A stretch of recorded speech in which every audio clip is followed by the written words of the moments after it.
Okay, ladies, it is my absolute honor to introduce a woman who embodies strength, intelligence, and grace.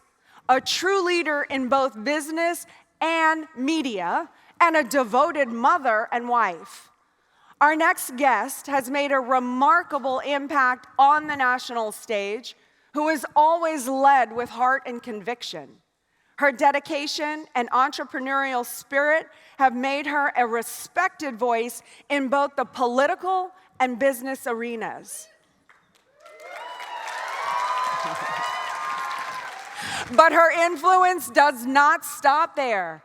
She's a passionate advocate for women and families, using her platform to inspire and uplift others to reach their fullest potential.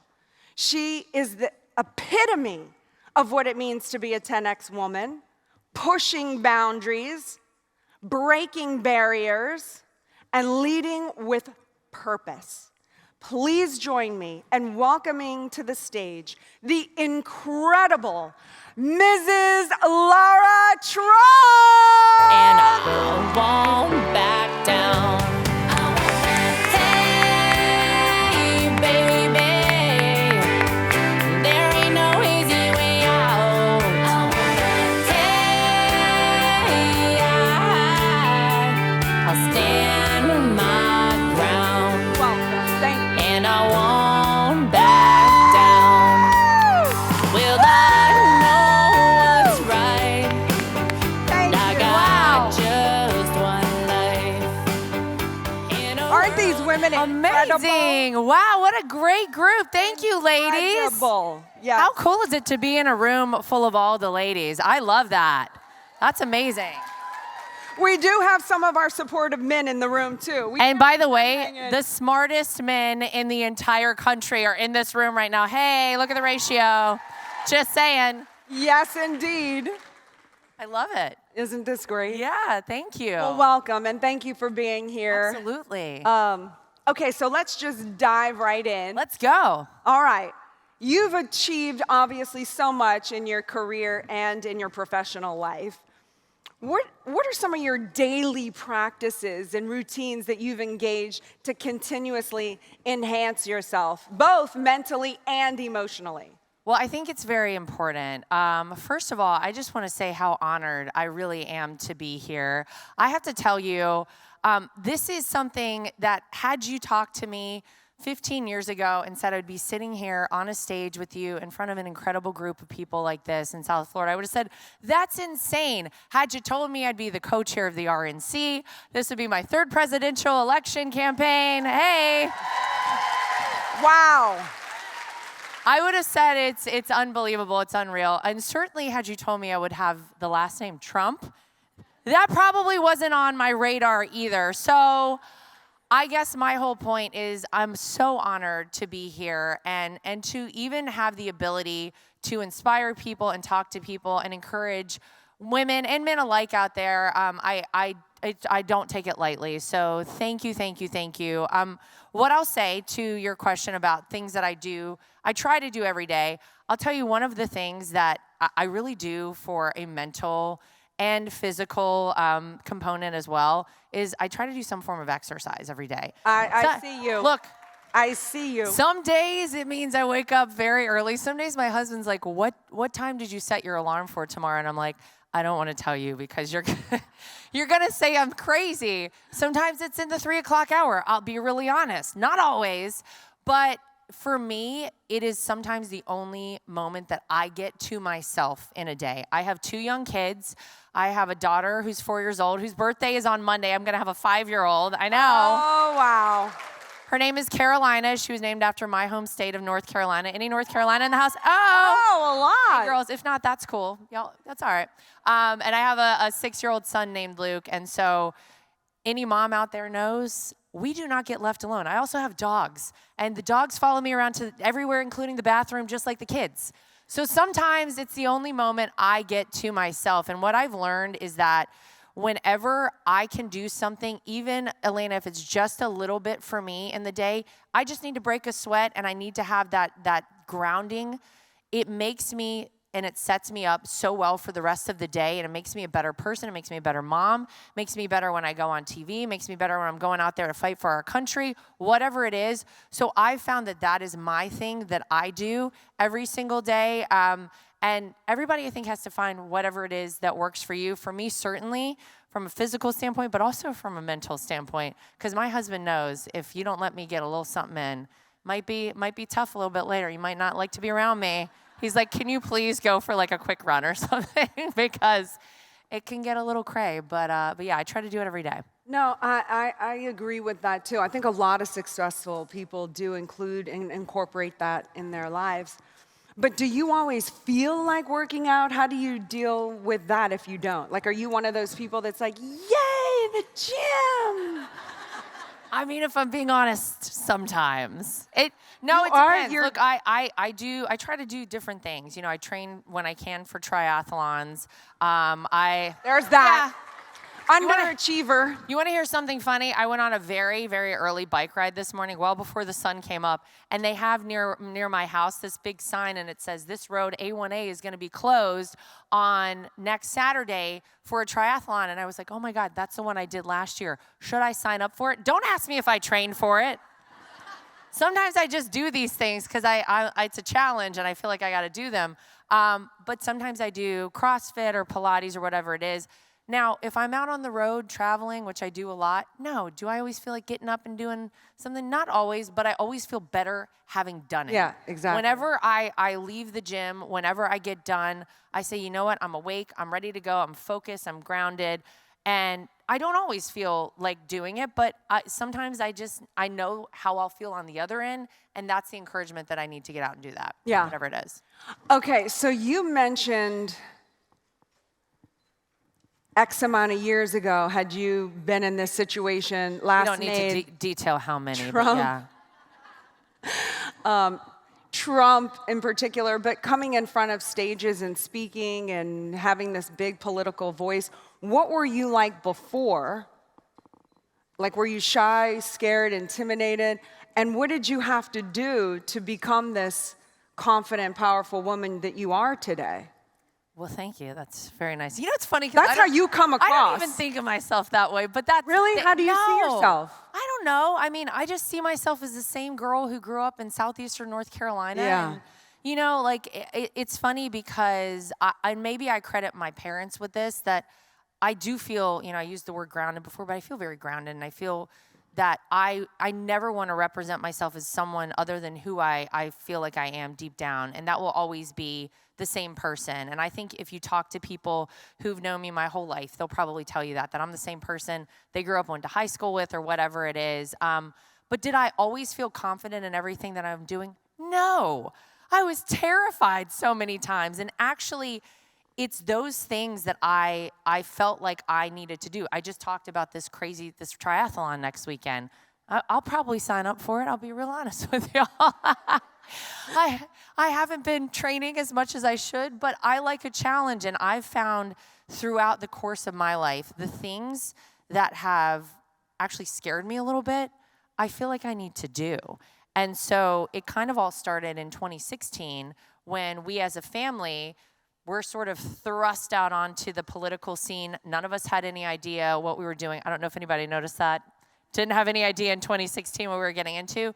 But we were all out there, and I said, gosh, I don't know anything about politics per se, but I do know who this man is who's running for president. I know my father-in-law, and I need to go out and talk to people about that. And then people on the campaign would call and say, hey, so-and-so would like to do an interview with you. Would you like to do that? Did I have any idea what I was doing? No. But I said, yeah, I'll give it a shot. And I was terrified. I was terrified the first time I walked out on a stage for a campaign event. I was terrified the first time I did an interview. But sometimes, I mean, I hate to say it this way, but sometimes you kind of fake it till you make it. Yeah. I just went out and I said, I'm going to act like I know what I'm doing here, and I'm going to do it. And then I kept doing it, and then I realized how to do it a little bit better, and I gained confidence because of that. And so, no, it wasn't always an immediate, like, oh, this is easy, I'm just going to plug right in here. I certainly had to go through the valleys, and you have the peaks as well with all of the things. So I feel like it's been a journey, but sometimes you do the things that scare you the most, because I think on the other side you'll maybe get the most benefit out of it. Yeah, for sure. For me, that's how it's worked. And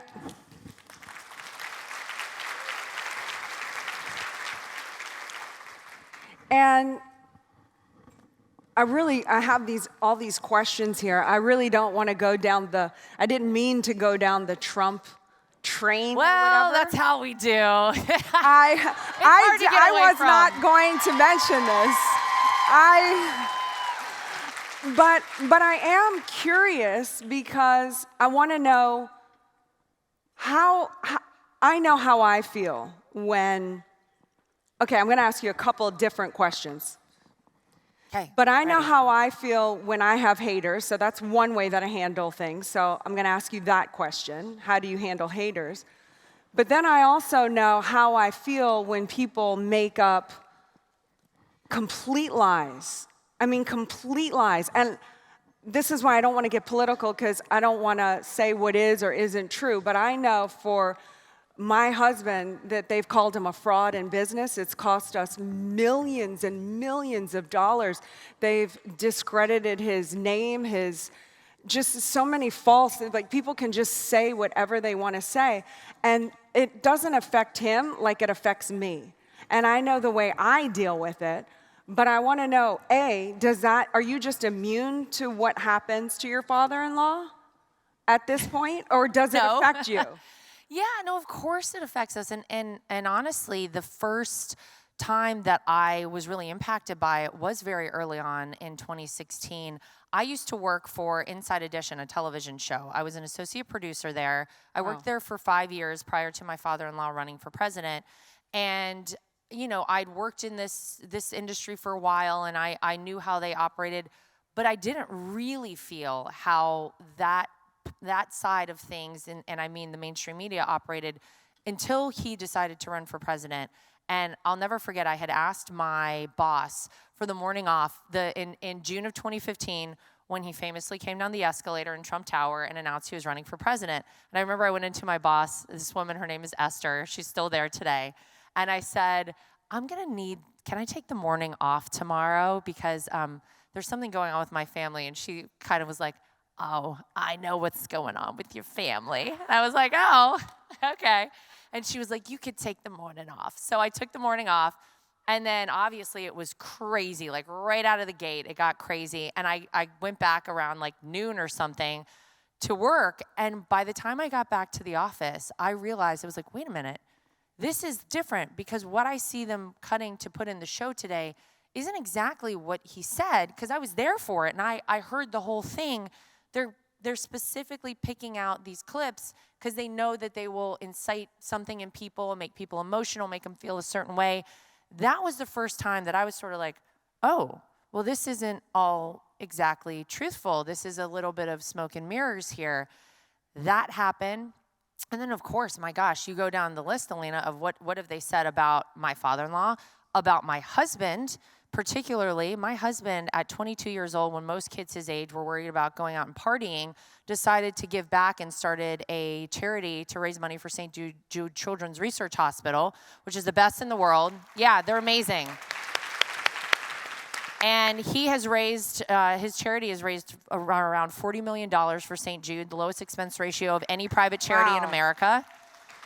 Donated a cutting-edge ICU and surgery center at St. Jude Children's Hospital. And then you have one person out there who decides to write some outrageous story about how he might have been doing something nefarious with this money. And so forever, he's known as a guy who's tried to steal money from kids with cancer. It is disgusting. And those things, of course, affect me. Well, the first time I had something written about me that was untrue, absolutely, it affected me. I also do a lot for animal rescue. I'm a crazy animal lady. Yeah, I know. Big Dog Rescue Ranch. Yeah, Big Dog Ranch Rescue. And if you don't tell my husband, I may let y'all in on a secret. He doesn't know, but we may be getting another dog soon. Sorry, honey. I know, I can't help it. I'm one of those. But I've spent my whole life doing things with shelters and animal rescue. And somebody, of course, tried to insinuate that I had done something nefarious with that. So it's all gross and it's upsetting. And yes, when it happens, it's very challenging to deal with, especially the first time. it happens to you. But I think what I have learned, and I think what we all in the Trump family have had to learn, and, trial by fire, is that those who actually know you are the ones who matter. I cannot go and read any comments on an article about myself because I would just, that's it, I'd just wrap it all up. I'd be like, I'm done, I'm out, I can't do it anymore. Those people don't know you. People behind a keyboard, behind a screen, don't know you, and they're out there because think about what they're doing. They're not actually out there hustling and making things happen. They're out there making nasty comments about you. They don't matter. Who matters are the people who know you, the people who know your character, who know your heart, who know your work ethic, your drive. Those are the ones that matter. You got to tune the rest of them out. Can't do it. Otherwise, you would never get anything accomplished if you obsessed over all the crazy stuff people say out there. So yeah, it affects us, but I think you got to focus on what you know is true and real, and you got to hustle and get it done like that. That's all that matters. Focused. Yeah, stay focused. Just stay always. In your lane. Yeah. Well, then how do you deal with the haters? I kind of like the haters, actually. Whoa! Grant loves haters. You know what? Here's the thing, is it took me a minute to get here, because initially it's like, oh no, someone said something bad about me. And then I'm like, oh, I see what these people are doing. Okay, I'm going to use that as my fuel. Because if they're talking about me, I must be doing something right. That's what I know. So the song I walked out to, some of you may know this, some of you may not. That's me singing that song. I did a cover of Tom Petty's song, I Won't Back Down. That was what you heard there. Wow. Yeah.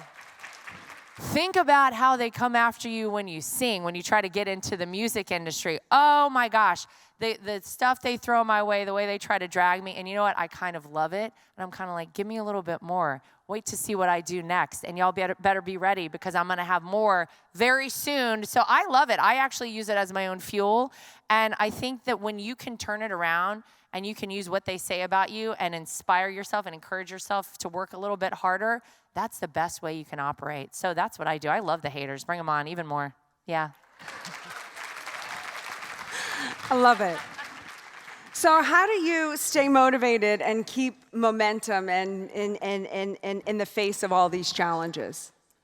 Well, I like to have goals. Mm-hmm. I talk about, I'm going to go back to this triathlon again. The reason I started doing those is because, yeah, I like to work out. I like to feel good. I like to look good. I like to do all those things. But I also need goals, because things get monotonous, right? You don't want to just go out and do the same workout every single day. You get bored with it. You don't see results in your body, all the things, right? Yes. So that's why I decided a long time ago, I was like, I got to start signing up for these races. First of all, they scared the hell out of me. If anybody knows, a triathlon is a swim, a bike, and a run. And I've been a runner my whole life. Never done the biking before my first triathlon, where you clip in, and it's terrifying because you're clipped into these bikes, and you see all these people the first time, they fall down, they hurt themselves. And I was like, I don't know, that's kind of frightening. Oh, an open water swim in the ocean, that's kind of scary with, I don't know, whatever sea creatures are out there. You can't hold on to anything and stop on a wall like in a pool. So I was like, yeah, let me sign up for this. But I loved it because it gave me a goal, and it gave me something to look forward to, and something that I knew I wanted. There was an achievement at the end. And that achievement wasn't placing in any of this stuff. It was getting to that goal and accomplishing that by finishing it. And much like where I am in my life right now, I have goals. And my life right now is crazy. Maybe some of y'all noticed. Things are a little crazy. That's okay. There is a finite amount of time that my life will be as insane as it is right now, and that all ends on November 5th. And of course, we all know what I'm hoping for on November 5th. But I'll be honest, it was very challenging for me to say yes to taking on the position I'm in right now at the RNC, because I knew how much work it would be, and I knew how much time away from my family that it would mean. And, moms hold the ship together. Let's be honest. We're the ones. Dads, y'all do a lot too, but when it comes down to it, everybody knows you're calling mom to find out, where's the kid's pediatrician? Where do the dogs go to the vet? What kind of food does everybody eat? Who gets this what? It's moms. We know. Where did we keep the extra key? We know where it all is, right? And so to know that I was going to have a big chunk of my life really taken away from my family in so many ways felt very daunting to me. And I don't like it because I'm going to be the only person who raises my kids. I'm never going to farm that job out to anybody. It's on me. Very important to me. And it's one of the things, though, that I thought very seriously about before I took on this position. But I said, okay, the goal is November 5th. And that is the end of the complete craziness that my life is right now. There will be more crazy in the future, I have no doubt, because clearly I thrive on this sort of thing. But I have to take things in pieces and in chunks and set goals for myself. And whether it is with, this election or other pursuits that I have a podcast I do 3 days a week, and I try to set goals for that. Okay, well, here's what I want to achieve with this within 6 months. Here's what I want to achieve with that in a year. In the midst of all the other things I have going on, I have a sportswear line coming out very soon. I started working on it about a year and a half ago. Yeah. I have a docu-series coming out about the 2016 election. So I'm always trying to set goals for myself and I break it up in pieces. And sometimes those pieces are a year, sometimes they're 6 months, sometimes those pieces are hourly. Sometimes the chunks are hourly or day by day, because it can get hard, I think, for all of us. We all have busy lives and a lot going on. And I just try to set little chunks of time for myself and say, here's what I want to achieve within this amount of time. And I think it's how I self-motivate. I break it down like that. And it seemed to work so far for me. I'm still here to tell the tale. So I guess it's been working out. So how important do you think it is for women to gain confidence in their abilities? Oh, it's everything. It's everything. It's one of the things that I think we all struggle with. I don't ever feel like I fully know what I'm doing at all times. I'll be very honest. I said, kind of fake it till you make it. You have to sometimes get into a place and start doing it before you really feel confident doing it. And it's okay, I think, to not feel fully confident when you first start doing something or you enter a space that is new to you. And I think that's okay to feel that way. But I think being confident as a woman and in everything that you can achieve and your ability to learn whatever it is and to achieve whatever that is, it's paramount. It's everything. And I've been very blessed to have people around me who've encouraged me. One of those people, I'll be honest, is my father-in-law. There's so much that I've done in my life that I questioned initially. Am I capable of doing this? And it's because, honestly, some conversations I've had with him where he said, you know what? I know you can do this. Or random calls that he'll never know meant the world to me in times where I was really questioning, can I achieve this? Is this something within my reach? And so I think we all need a little bit of a cheerleader on the sidelines. Would you call it a cheerleader or a mentor? Maybe it's both. Maybe it's a little bit of both. And I don't think you always know that that's who they are in the moment, but I look back and I'm like, yeah, that person certainly helped me to gain confidence in whatever it was and to achieve whatever it was. But yeah, I think having, whether it's a cheerleader, whether it's a mentor, someone you can bounce ideas off of or really come to and say, hey, I'm a little nervous about this. I don't know. I feel like maybe I outkicked my coverage here and I'm feeling a little like unsure of things. To have someone to say, listen, you're going to be fine. I know you can do this, and everybody else knows you can do this, so now you have to believe that you can do it. And sometimes it really is just about believing that you can do it and pursuing whatever that goal is. But certainly having someone by your side or behind you to give you that extra push, I feel like has been important for me at times.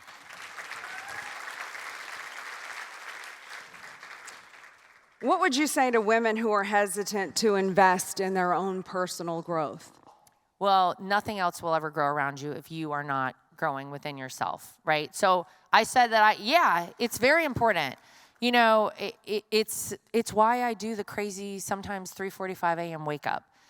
That is my investment in myself for that day. And sometimes it's that. I'm like, you know what? I know it sounds crazy. My husband will be like, where are you headed right now? Instead of eating lunch, I'm like, I'm going to get my nails done, okay? You know what? Yes, thank you. And I know that he thinks it's crazy, but that's a little bit of investment in me, and it makes me feel good. And it's you do what you need to do, but you have to be solid in yourself before you can help everybody else. And as a mom, I think that has been something I've had to learn, and sometimes the hard way, because we all get wound up on whatever it is going on. And I mean, let's be honest, we're taking care of everybody in the house, dogs, kids, husbands. Sorry, guys, y'all know. We're taking care of everybody.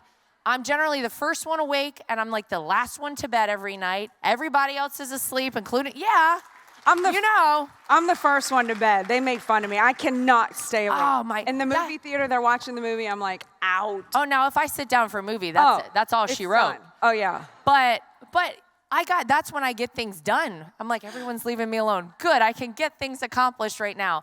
So my point, I guess, is that you have to do whatever you need to do for yourself, invest in yourself, and whatever that looks like. Go take a Pilates class. Go get your nails done. Go get your hair done. Get a facial, whatever. It doesn't have to be physical. Something that makes you feel good. Do some meditation or go do a yoga class or whatever.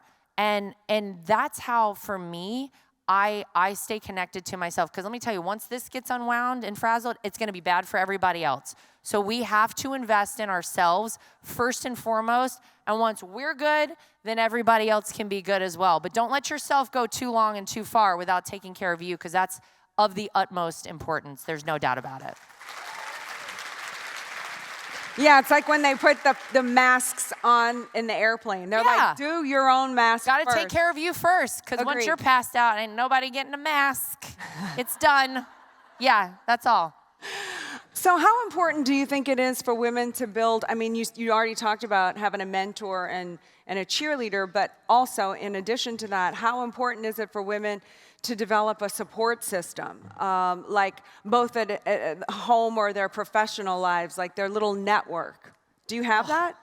Yes, I would have survived without it. Is it mostly women? Well, it's both, actually. Yeah. I think that there are select people, and whether it's sort of I have a friend group of girls, and I certainly have sort of a professional group that's a mixed bag of people, but they're people I can count on, and they're people, and I think this is the most important thing, that I can trust. And look, with this last name, I mean, you feel like maybe you can't trust everybody. That's shocking, because everybody wants to say very nice things about all of us, but that is the pinnacle of everything for me. It's really about having a group of people that I can trust, and who, when I need their advice, or even I just need to vent. Sometimes it's just that we need to vent. I need somebody to hear how crazy things got sometimes. I'm like, I don't even need you to say anything, but I need you to listen. We all need that, and certainly that has been something that's been very important, because you can't feel like you're in something alone. Because we never are. There are always people around who want to be on your team and want to be a part of your team and are there for that very reason, who love you, who want to see you succeed, who want to support you.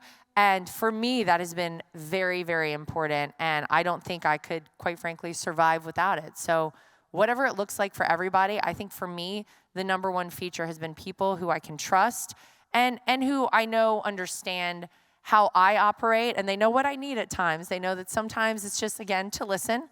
Sometimes they can give advice, and sometimes it's to get a glass of wine with me, because let's be frank, we all need that. Yes, every now and again. Just one, not a lot. So how do you decide who gets to let in to your empire? How do you pick these select few? Is it lifelong and they're just godfathered or grandfathered in? Well, some of them. I mean, look, the ones who've been around for a long time, they've been around for a long time for a reason. Thick and thin. Oh, they have. Yeah. I mean, look, one of these people is my mom. Oh my gosh, I talked to my mom. In fact, I haven't called her today, so when I leave here, I'll be calling my mom. It's the people. I feel like the cream rises to the top, and they present themselves. And you also have a bit of a sense, I think, oftentimes when you encounter people, when they come into your orbit, as to who are going to be the good people and who may not be there for the best of reasons. Now, sometimes you get burned every once in a while, and that's a lesson learned, and that's okay. But yeah, I mean, some of them have been lifelong friends or people who I've associated with forever. Some of them have been relatively new, but I feel like, have been through a lot with me in a short period of time. And so it's... Y'all have been to battle. Yeah, I feel like when you're in the trenches together, you really get to know somebody very well and trust these people. And they're imperative to get me through the day, the weeks, the months, and all of it. So you need it's teammates and having people that you can trust and rely on. Yeah. No, I agree. Friends are the best. Friends are the You best. said every now and then you've been burned, which is interesting to me. I think all of us have been burned. True? So what was the red flag? This might put you a little bit on the spot. You might have to think about this one. But what was the red flag in hindsight that you look at now that you go, I should have known then? Is there anything? I don't even know if it's a red flag, but it's almost like, if I'm being very honest with myself, and I think that's hard sometimes to do, to reflect and be very honest about things. I knew that this was a person who maybe came in a little too hot, maybe had a little too much to say about certain things, and I feel like I knew in that moment, but it felt good to have that person to just like unload on and talk to and trust with these things, because it does feel good to feel like you have allies and people on your side, right? And so I think looking back, it's that I need to trust my gut a little bit more and follow that and be willing to say, like, okay, I'm just going to pull back a little bit. It may not be permanent, but let's just give it a test and see with people instead of running in. Naively. Maybe it's a naivete, certainly. But I don't know that there were specific red flags, but I feel like deep down in my gut, like if I'm being honest, I was like, I don't know, that feels a little off, but I didn't trust it. And that's one thing that I have had to learn, is that we really have to trust our gut. Like we have an instinct, and you always know, you look back and you're like, God, I knew deep down about whatever it was, a situation, a person. And I've had to learn to trust that instinct and that gut feeling, because I feel like it leads you sometimes to things, even though they might scare you, it leads you into things that can be really great in life. And it also tells you when maybe you need to pull back from things, but you have to listen to it. And maybe it's your gut, maybe it's listening to God, but it's a combination of things. And I think if we're listening, God is speaking to us deep down, and I probably should have been listening a little bit more. Yeah. I had a similar thing. Yeah, that's really great advice. And I can see all the red flags now, but the relationship felt so good. Nobody made me laugh as much as this chick on planet Earth. Like, dying laughing. It felt so freaking good. But in hindsight, it was very damaging. So how do you keep yourself not jaded? Or are you now jaded? Is your circle smaller? No, I don't think so. I'm, it's funny to be in this position. Like I said, when I first came out here, I still feel like the same person that I grew up. And so for me, I'm just like, oh, cool. Everybody wants to hang out. Like, that's fine. Like, I'm good to have some new friends. So no, I don't think I'm jaded. I just think I'm more conscious, and I think you have to be. And it's funny because if I look back on my relationship with my husband, he's been a Trump his whole life. Yeah. He's had this last name his whole life. And obviously that name has evolved and what it means and how it's seen out there across the country and in the world. But he has had that name for his whole life. And so when he and I first started dating, I remember him saying, like, hey, just be careful. There are people who may come around who want to be friends with you for the wrong reasons. And I was kind of like, what? Because I grew up pretty much like everybody else, I feel like, in this country, and it didn't dawn on me until it happened. And then I said, oh, now I see what he means. And you do have to get a little bit burned sometimes, but that's a lesson learned. And I would say overall, I don't look at it as a failure, but sometimes those things, whether it's something I've tried to do and I failed at doing, or those moments where I feel like I got burned, those are the greatest lessons for me. And those are things that I actually wouldn't change for anything in the world, because I learned more in those moments of things that I either tried to do and I failed at doing, or where I trusted someone probably I shouldn't have and I got burned, than I would have if everything would have just been, oh, this is sunshine, lollipops, and rainbows all the time. I think those moments I'm actually very grateful for, and I would never change any of those for anything in the world. Yeah. Yeah. You're proud of the person you're becoming. Yeah, you gotta be. I think so. Yeah. Thank you. Absolutely. Well, it's very admirable. Thank you. You know, you put in a lot of work to get where you are and to have this knowledge, and there's different levels to the game. Yeah. And it sounds like when you first came in, you didn't realize that. Oh, no. I didn't know either. Yeah, absolutely. Yeah, so tell me about the levels of the game. Where have they kind of evolved? Like first, you're just thinking everyone's like you, and everyone loves each other, and no one has evil intentions. Well, because I would never do some of this stuff to people, right? And so for me, I think for a lot of us, we operate based on what we know. And I am so blessed. I grew up in a great family in southeastern North Carolina. My parents still, by the way, live in the same house I came home from the hospital to. Like, I am so lucky. Yeah, they can't ever move. I told them, I'll kill you if you ever move. And absolutely not. Can't do it.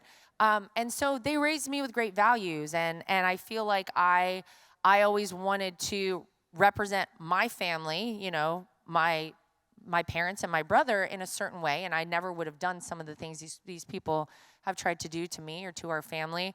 But you know, it's funny because there has been a big learning curve. And I think for me, a lot of it has been out in the public, right? How do you do this? How do you go on TV and talk and, you know, deliver a message to people? How do you encourage people, obviously in this role, to get involved and get out and vote and do those things? And I've learned a lot by watching other people, and sometimes they probably don't know that I've watched them, but there have been a lot of people who I've had the opportunity to be around, see how they've done it, and I say, okay, I see what they did, and I'm gonna try and mimic that. Now, I can never be that exact same person. I can be my version of that, but there has been a lot of learning, and I think that that's one of the exciting things. It's funny because when I think back on my life, I remember sitting in the kitchen with my mom. This was my first year in college, and I was undecided when I went into college. Undecided major, because I was like, oh my God, I was 17 when I started college, because I had one of those birthdays where I was the youngest one in the class. And so I was 17, started college, and I said, I gotta decide the rest of my life at 17 years old. This is kind of terrifying to me. What if I choose the wrong major? What if I choose the wrong thing? Then I'm stuck with this.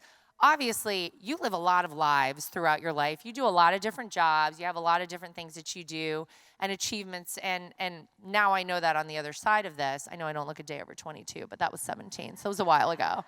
But my whole point is that it was a moment where I was telling my mom, I said, I don't know how to decide what to do and how I'm going to achieve these things. And I felt a lot of pressure in that moment. And I wish I could have gone back and talked to that version of myself and said, like, you don't have to have it all figured out right now.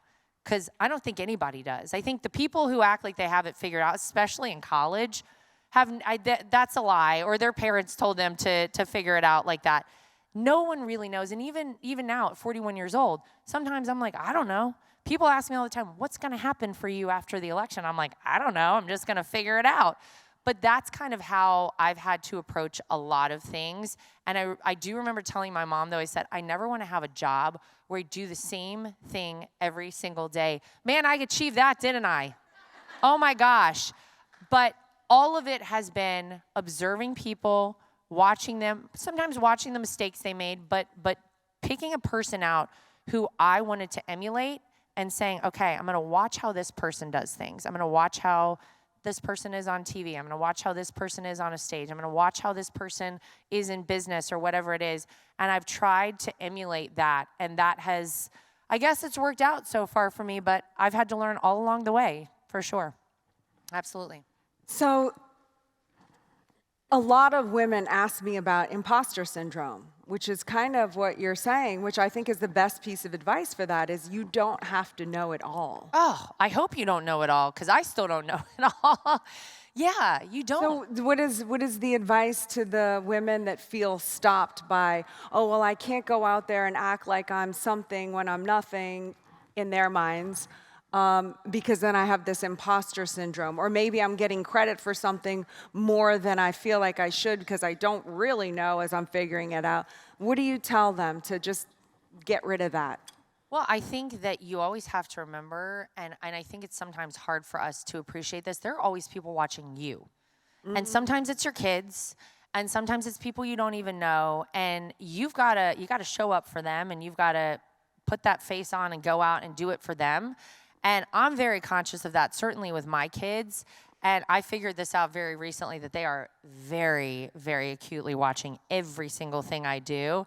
My daughter said we were playing and she was like, "Oh, Mom, I'm gonna get my bag and I'm gonna get on the airplane and I'm gonna go." What did she call it? Not campaign. She called it something for Grandpa. And so I'm like, oh, she knows like what I do every single day. They watch us and they know what we're doing. But I would say, look, no one has it figured out. No one feels like they know everything that's going on. No one feels like they're fully legitimate in everything they're doing. We're all working it out and we're all trying our best. And actually, I think it makes you a better version of whatever it is you're trying to achieve because you're hungry for it and you want that and you know you got to work a little bit harder to get more comfortable in that. So don't feel like you're the only one. We all feel that way. I can guarantee you that. You got to just put your head down, do the work, trust in the process, and trust that somebody up above has led you to this point, and you are here for a reason, and you're doing it for a reason. And for me, I'll tell you that I feel like throughout the course of my life, God has opened all of these doors for me. Now, I had to have the guts to walk through them because a lot of them were very scary to me, and I said, I don't know what the heck I'm doing, but I'm going to trust that I'm going to walk through this door, and He's going to see me through it on the other side. Trust that. You can do it. No one has it figured out, and so you shouldn't feel any different. We're all experiencing the same thing.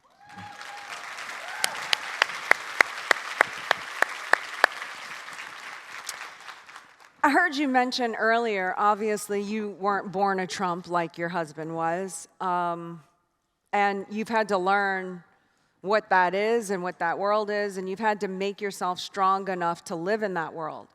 So, again, I have multiple questions. I'm going to ask them before I forget, because you never know with me these days. But one question is, how did you get yourself strong enough to support all that comes with that Trump name, especially now? And the other question is, maybe this didn't occur for you. I don't want to put words in your mouth. But I know for myself, as I stepped into different roles in my life, like when you went into being the wife of a Trump, did you feel like, well, I kind of lost my identity? I'm Eric's wife. Did you feel like these big personalities kind of overshadowed you and like your little Lara Trump, like, well, what is my worth? Kind of on the same line of what we're talking about. Did you feel that sort of identity thing? And how did you, like, because I was talking to a lady yesterday, I won't call your name, but I'm winking at you. And she is going through something I went through, which is where I kind of feel like I had to maybe sacrifice a little bit of my goals and dreams to support Grant's. And I kind of felt like, well, that's his, and well, what's mine? And then I figured out, wait, why can't I support those dreams? They're also my dreams, and why can't they be our dreams? So I guess what I'm asking you is, how did you, or did you have to? This is the first question. Did you have to kind of put a little bit of your goals and your dreams? You were a producer in Inside Edition. You're not doing that anymore. Did you have to make certain sacrifices, and how did you kind of rise up to your own powerful beingness in such a powerful business, company, enterprise, where you could have easily been overshadowed? Well, yeah. I mean, I think initially, 2016, I took a leave of absence from my job to go out and campaign for my father-in-law. And then when he... So that's a pay cut, that's... Oh, yeah. I got nothing. I just said, I'm going to take 3 months off. And my boss was like, okay, well, I guess we'll see you on November 9th, maybe. And they never saw me again after November 8th. But then he won, and I had to do some real reflection. And I said, can I go back to this job? Is this the right spot for me? And to be honest, I didn't feel like it was. It felt off for me, but I had that exact feeling. I said, well, what does that mean for me? I've worked a long time to achieve this goal. What happens now? And so, yeah, I felt like there was a very vivid moment where I said, I know that I'm going to have to put aside what I've worked for right now, and I have to trust that things will align for me and that I can move on to maybe the next chapter of my life. And it's hard when you're in those moments to say like, oh, it'll be okay, because we all feel like this is the end, this is terrible, I don't know what happens next. You feel very insecure about things. And so yes, I certainly had that moment. And then it was maybe a couple months later, 2 or 3 months later, my father-in-law came to me and he said, listen, I want to keep the campaign going. I want a family member at the campaign and someone I can trust. I want you on that team. I was one of like 6 people who remained at the campaign after he was inaugurated. And, still at that point, I was like, all right, well, that's not really what I've done before. I was out, doing this on the road while he was running for president. But it was a different space, but it actually it inspired me. And I said, okay, I'm going to get to learn about a whole new area that I don't know already.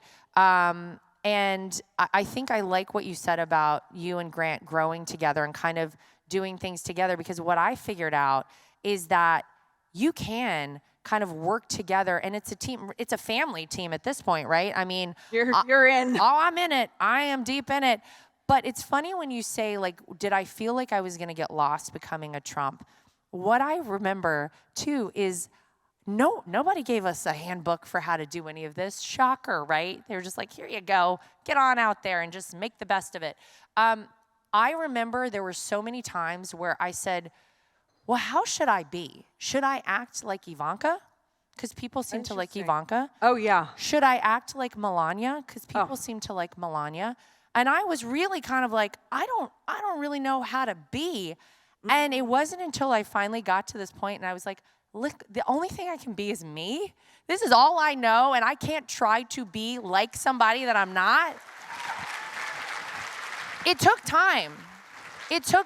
And it was a process to get there, because it's very intimidating to come into anybody else's family. Imagine, meeting your in-laws for the first time. That's bad enough. Their last name's Trump. You're like, oh my God. Like, that is a lot.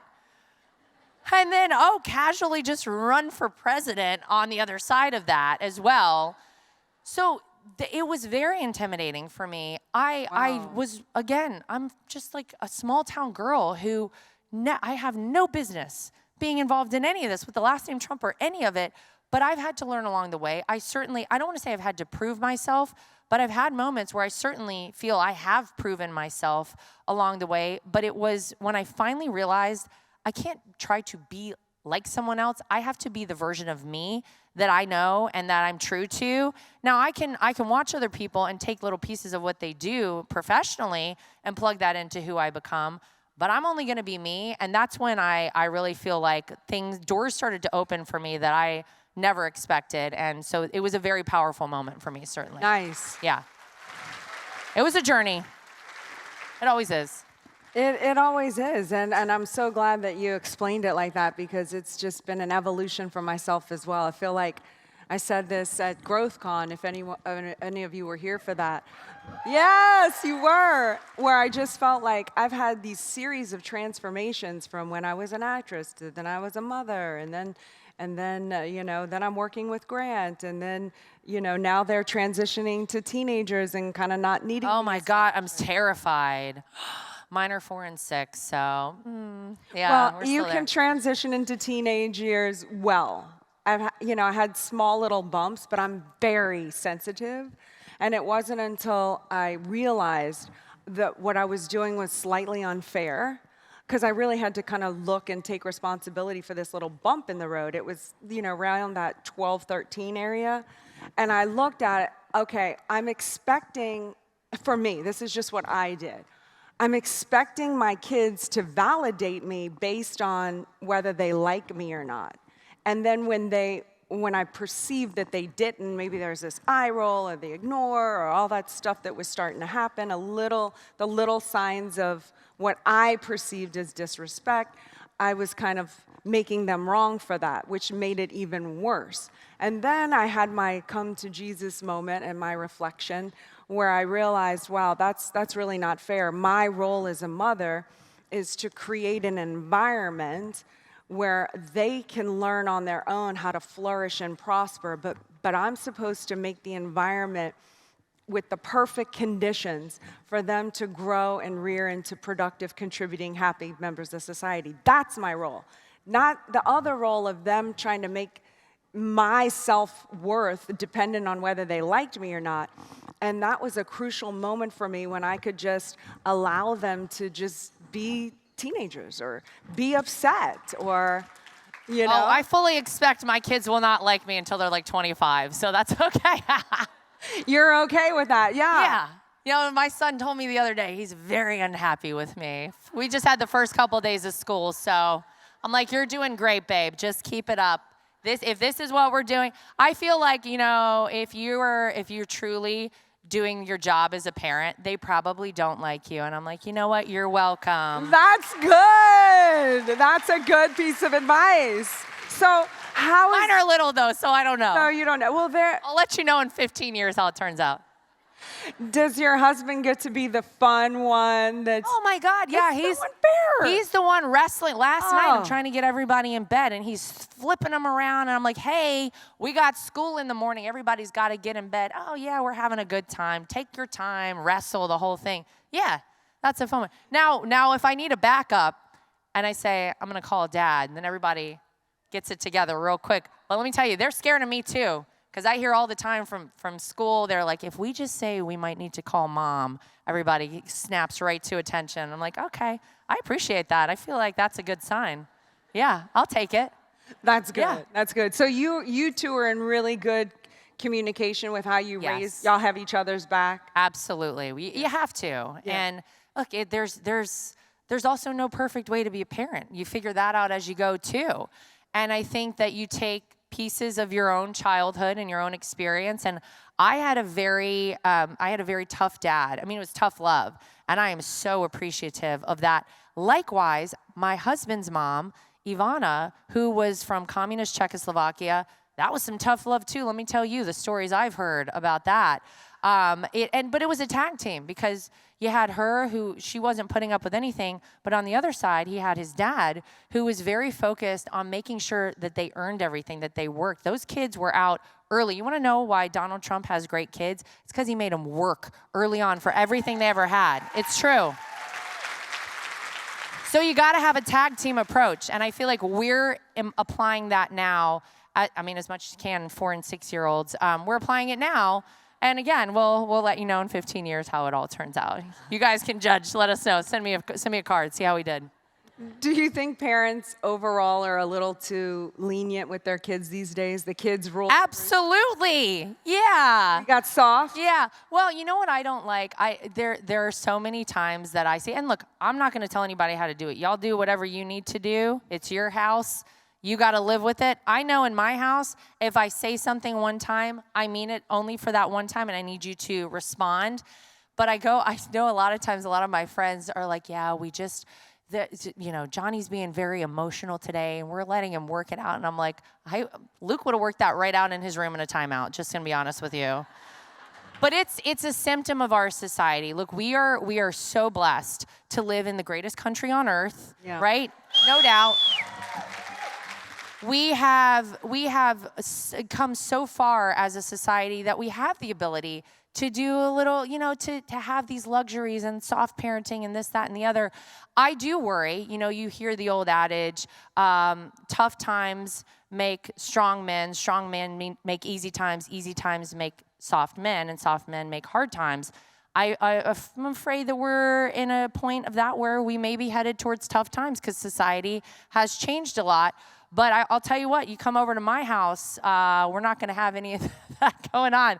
We're growing some tough ones at my house. And I think maybe subconsciously, the reason I'm doing it is because I already know these kids are going to it's going to be tough. It's going to be tough to have the last name Trump. They got it for the rest of their life. My daughter told me on the way to school yesterday, Mom, when I get married, I'm going to keep the last name Trump. I was like, okay, honey, you do that. I love that for you. She's 4 again, so I don't know where she's coming up with this stuff. But she's cast her vote. She's ready to go. Yeah, we know how that one's going. But look, life is not going to be the average life for these kids, and I need them to be tough, and I need them to be resilient, and I think it's my job as their parent to start that at home. But everybody has to decide how they're living their life and how they're parenting their own kids overall in general. That's not my job. That's, that's your job. True. Well, that's really, don't you think that's a really smart approach? Yeah, you're right about that. I never thought about that before. Honestly, I've never thought about that till just now. Like, your kids that have the last name of Trump didn't choose that world, but they're born into it, and they'll have that forever. Yeah. No, yeah. They will. And it's funny because some people have said, like, would you ever change their last name, in school? And I'm like, absolutely not. I'm proud of my last name. They're proud of their last name, and I think they should be for the rest of their lives, and they're going to have that last name. They got to own it. Yeah. They're going to have to, yeah. You got to make them strong enough to support the weight of everything that comes with that name. That's right. So, yeah. Okay, so last couple questions here. 10X, this is 10X ladies. So what do you think, or what is your interpretation of how you perceive what 10X means? Oh, I don't know. I wasn't prepared for this. But let me say, I think that this is, look, we can all do so much to empower one another, right? And whether, like I said, you never know. People are watching you all the time, and you may not even realize how you're inspiring somebody out there. And I think we all do, and we all have a responsibility to build each other up. There's so much tearing down out there. My gosh, come look at the comments on my social media if you want to see some of it. But there's so much of it out there that think about what we could achieve if we all encouraged one another and inspired one another and really encouraged each other to meet our full potential, because we are all capable of so much more. Believe me, take it from somebody who's living it right now. You are capable of anything you can achieve, you can dream, you can achieve it. And that is the beauty, I think, of this country, is that we are limited only by our imagination here in the United States of America. The upward trajectory here is limitless, but you got to put in the work, and you got to put in the time, and you got to stay focused. And we can all encourage one another to do that. And so I love that there's a group of people in here who all want success, and they want to achieve, and whatever it is you have in your mind as your goal and your dreams, you have a group of people and a support system who wants to see you achieve that. Don't forget that. You're not alone in any of this. Everybody in this room, everybody in your life can be part of that team to build you up. And guess what? If they're not building you up, they should probably not be around anymore. So that's what we call a distraction, and you don't have time for distractions. I don't have time for distractions. Just, you can be nice about it, but maybe they don't need to be around anymore. That's okay. You probably just answered this because that was beautiful. But lastly, what is the legacy that you would either like to leave or that you want to see for women out there? What would be your advice to all womankind out there? Oh my gosh. Well, I know it's a heavy question. Well, you know what I think oftentimes about my daughter? I have a son, and I think that he's probably too smart for his own good, so he's going to be like an Elon Musk level. I don't even know. It's kind of scary sometimes. My daughter, though, I look at her, and it's funny because I find myself, when she asks me questions about things, like she told me she wants to keep the last name Trump when she gets married. I'm like, that's great. I want every woman out there to seriously believe that there is no limit to anything that you can do. And I try to mimic that and imply that to my daughter every single day. Again, I know she's watching me. I know she's watching everything I'm doing. I want her to know that when she grows up, she better have a good husband, a good team around her, good friends, good people to build her up and lift her up. And that because of that, she'll be able to do whatever she wants. Heck, maybe she'll be the next Trump who's president of the United States. I don't know. But she could do whatever.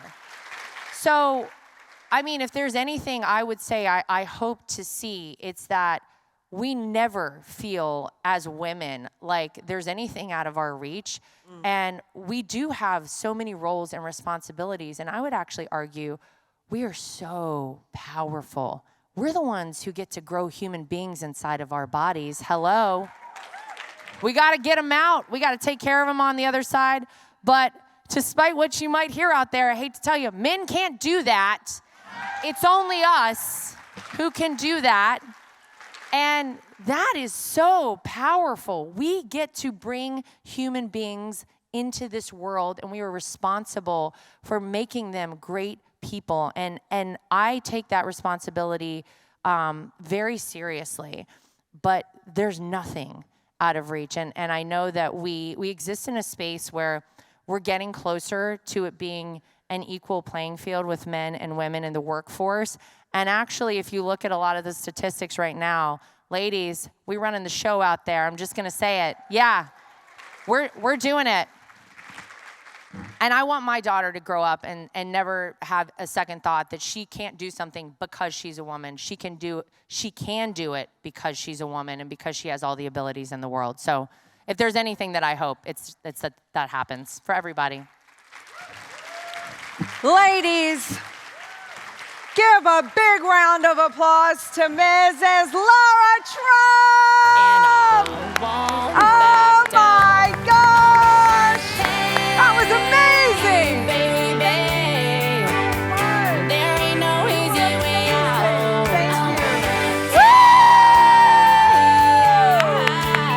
Thank you. Thank you. I'll see you backstage. And I won't back down. Will I know what's right? Okay, how was that?